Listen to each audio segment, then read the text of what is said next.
4 times 36 to 144. Another way you can think about this as well, if you work out each part towards 36, and if you see that Tom has one more part than his brother, if you take 36 away from his total, you get his brother's total. So the way of doing it that one way the year 7's spotted before, which I didn't realise. Any problems with that at all? Oh, I had another question here.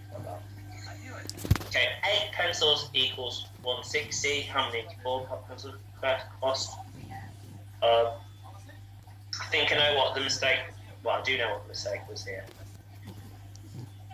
So 8, 100, 160. I think people did this bit right. They halved that, so they halved the price. Just be really careful with your units here. A lot of people were saying, a lot of people put B for the answer here. Anyone feeling brave? I want to suggest in chat why B is incorrect. What is incorrect about B? The numbers are right. Like, if you go look at the you do get 0.80. So what is wrong with B?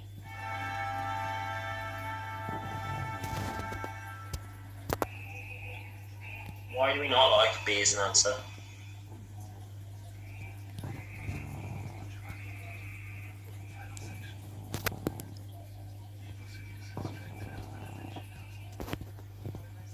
This was incorrect. Anyone feeling brave?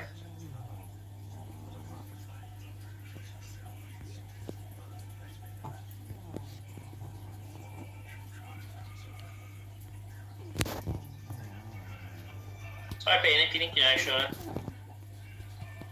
Why B was correct.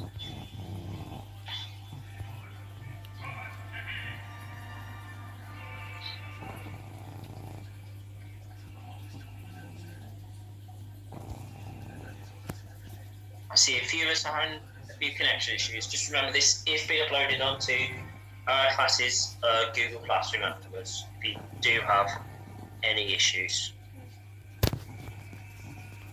Okay, I don't think we've seen it.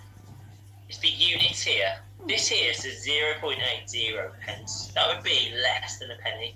0.80 pence. We've got to be careful of the units. If the option, if it had said 0.80 with pounds, that would be writing it correctly. But currently, as it is, that is wrong.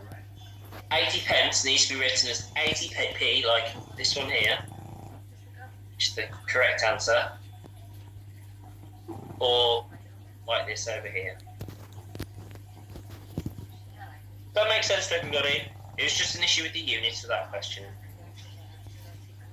And the final question was a currency one, which I think was probably the worst answer on there, to be fair. But I think the way I taught you, when you're given the exchange rate of pounds to dollars, I think this is right, this is the recorded lesson. You've got to think, right, what do I multiply to get from pounds to dollars? You just multiply by the exchange rate, which is 1.57. And you do the opposite going the other way. So the other way, you do the opposite of multiplying by 1.57, which is divided by 1.57. So whenever, if we're given an amount in dollars, so we're given them $20,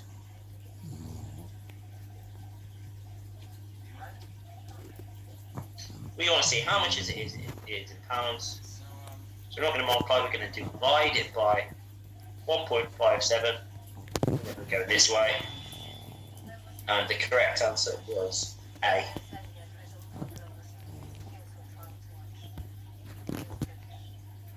£12.74 pounds. £12.74 pence. Does that make a bit of sense? We're multiplying going pounds to the currency, we're dividing going from the currency to the pounds.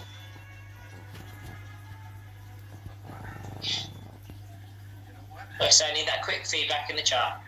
Thank you, Declan. Thank you, Tom.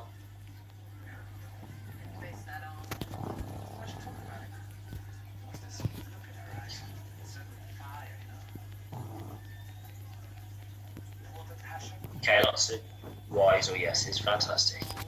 Okay, so then we're going to look at algebra. So, just want to fire out a question to you guys first, really. What do you know about algebra? Anything you think you might know about algebra?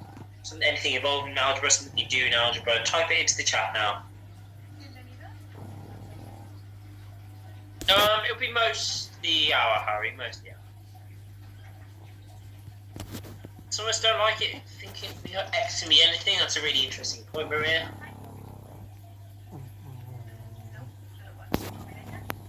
Some of you haven't seen it before, that's fine.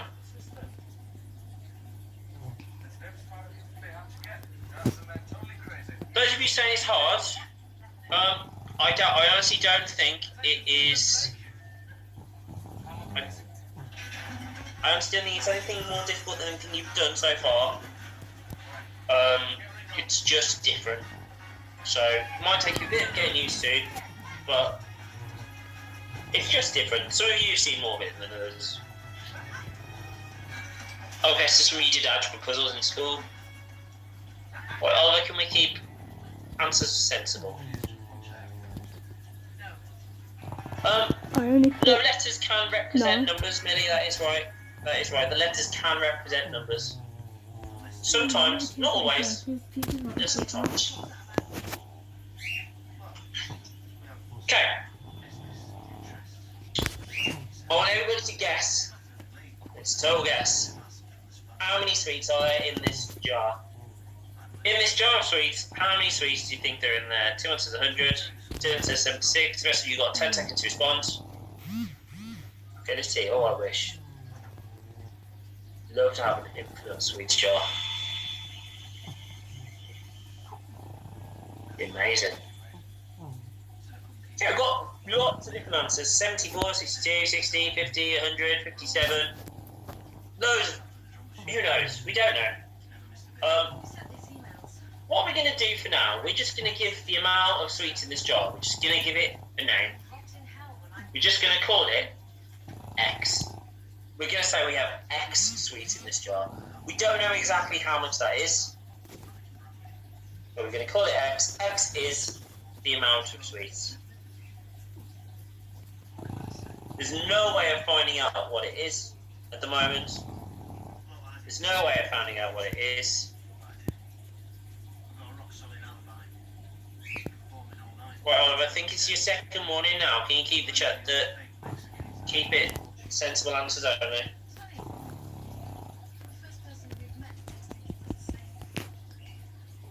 Okay, X. Is everyone happy so far? We're just saying X is just the amount of sweets we've got in that jar.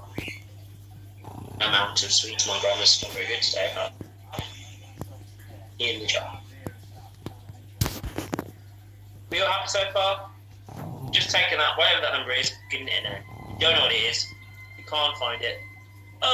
Doesn't matter. I could have called it Z. I could have called it Y. I could have called it M.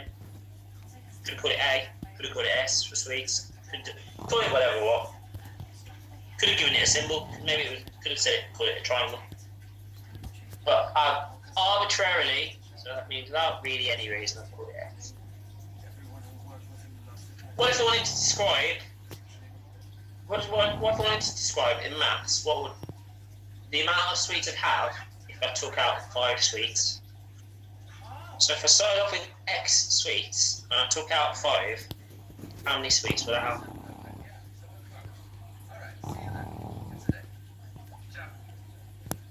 If I says X, take away 5. 2 says X again. Anybody else? Any other suggestions?